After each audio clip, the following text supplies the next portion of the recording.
ನಮ್ಮ ಜೊತೆ ಮಾತಾಡ್ಲಿಕ್ಕೆ ಕೆಆರ್ಪಿಪಿ ಪಕ್ಷದ ಸಂಸ್ಥಾಪಕರಾದಂತಹ ಜನಾರ್ದನ್ ರೆಡ್ಡಿ ಅವರು ಇದ್ದಾರೆ. ಈಗಾಗಲೇ ಅವರು ಅಮಿತ್ ಶಾ ಅವರನ್ನ ಭೇಟಿಯಾಗಿ ಕೂಡ ಬೆಂಗಳೂರಿಗೆ ಬಂದಿರುವಂತದ್ದು. ಸರ್, ಮೊದಲನೇದಾಗಿ ಬಿಜೆಪಿಯ ಹೈಕಮಾಂಡ್ ನಾಯಕರನ್ನ ಇವತ್ತು, ಅದರಲ್ಲೂ ಅಮಿತ್ ಶಾ ಅವರ ಭೇಟಿಯಾಗಿ ಬಂದ್ವಿ. ಏನು ವಿಶೇಷ ಇತ್ತು ಇವತ್ತು ಭೇಟಿ?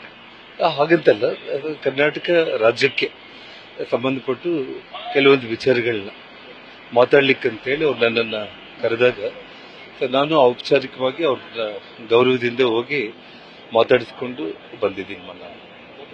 ಎಲ್ಲ ಒಂದ್ ಕಡೆ ಜನಾರ್ದನ್ ರೆಡ್ಡಿ ಅವರು ರಾಜ್ಯಸಭಾ ಚುನಾವಣೆ ವೇಳೆ ಕಾಂಗ್ರೆಸ್ಗೆ ಸಪೋರ್ಟ್ ಮಾಡಿರುವಂತದ್ದು. ಈಗೇನಾದ್ರೂ ಕೂಡ ನಿಮ್ಮ ಸಪೋರ್ಟ್ ಬೇಕು ಅಂತ ಅಮಿತ್ ಶಾ ಅವರು ಏನಾದ್ರು ಕೂಡ ಚರ್ಚೆ ಮಾಡಿದ್ರೆ, ಅಥವಾ ನೀವೇನಾದ್ರು ಕೂಡ ಸಪೋರ್ಟ್ ಕೊಡ್ತೀರಾ?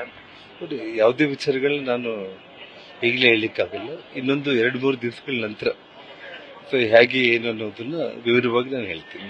ಇಲ್ಲೊಂದ್ ಕಡೆ ನಿಮ್ಮ ಕೆಆರ್ಪಿಪಿ ಪಕ್ಷದವರು ಕೂಡ ಕಣಕ್ಕಿಳಿಬೇಕು ಅಂತ ಒಂದಷ್ಟು ಮಾತುಕತೆ ಕೂಡ ಆಗ್ತಾ ಇತ್ತು. ನಿಮ್ಮ ಕೆಆರ್ಪಿ ಪಕ್ಷದಿಂದ ಏನಾದ್ರು ಕೂಡ ಕಣಕ್ಕಿಳಿಯುವಂತ ಸಾಧ್ಯತೆಗಳಿದೆಯಾ, ಅಥವಾ ನೀವು ನೇರವಾಗಿ ಬಿಜೆಪಿಗೆ ಸಪೋರ್ಟ್ ಮಾಡುವಂತ ಸಾಧ್ಯತೆಗಳಿದೆಯಾ?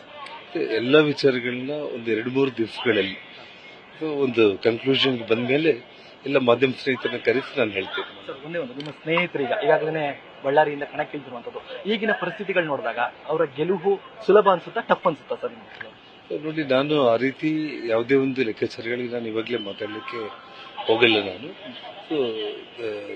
ಏನು ಪಕ್ಷದ ಹೈಕಮಾಂಡ್ ಇವತ್ತು ಸನ್ಮಾನ್ಯ ಗೌರವಾನ್ವಿತ ಅಮಿತ್ ಶಾ ಜಿ ಅವರು ಜೊತೆಯಲ್ಲಿ ನಾನು ಇವಾಗ ಏನು ಮಾತಾಡಿದ್ದೇನೆ ಆ ವಿಚಾರಗಳ ಬಗ್ಗೆ ಇನ್ನೊಂದು 2-3 ದಿವಸದಲ್ಲಿ ನಾನು ಮಾಧ್ಯಮ ಸ್ನೇಹಿತರ ಜೊತೆಯಲ್ಲಿ ಡೀಟೇಲ್ಡ್ ಆಗಿ ನಾನು ಮಾತಾಡ್ತೇನೆ. ನಿಮ್ಮ ಪಕ್ಷದ ನಾಯಕರ ಜೊತೆ ಮಾತಾಡಿ ಮತ್ತೆ ಪುನಃ ಅಮಿತ್ ಶಾ ಅವ್ರನ್ನ ಭೇಟಿ ಆಗ್ಬೇಕಾ ಹೇಗೆ, ಅಥವಾ ಅವ್ರಿಗೆ ಬರ್ತಾರಾ ಹೇಗೆ? ನಾನು ನಿಮಗೆ ಒಂದು 3 ದಿವಸದಲ್ಲಿ ನಾನು ಎಲ್ಲ ವಿಚಾರಗಳನ್ನ ಕೂಡ ತಮ್ಮ ಮುಂದೆ ನಾನು ಬಂದು ಮಾತಾಡ್ತೇನೆ. ನಾನು ಇವಿಷ್ಟು ಗಾಲಿ ಜನಾರ್ದನ್ ರೆಡ್ಡಿ ಅವರ ಮಾತಾಗಿತ್ತು. ಕ್ಯಾಮರಾಮನ್ ಶಿವನನ್ ಜೊತೆಗೆ ಗಣಪತಿ, ನ್ಯೂಸ್ ಫಸ್ಟ್ ಬೆಂಗಳೂರು.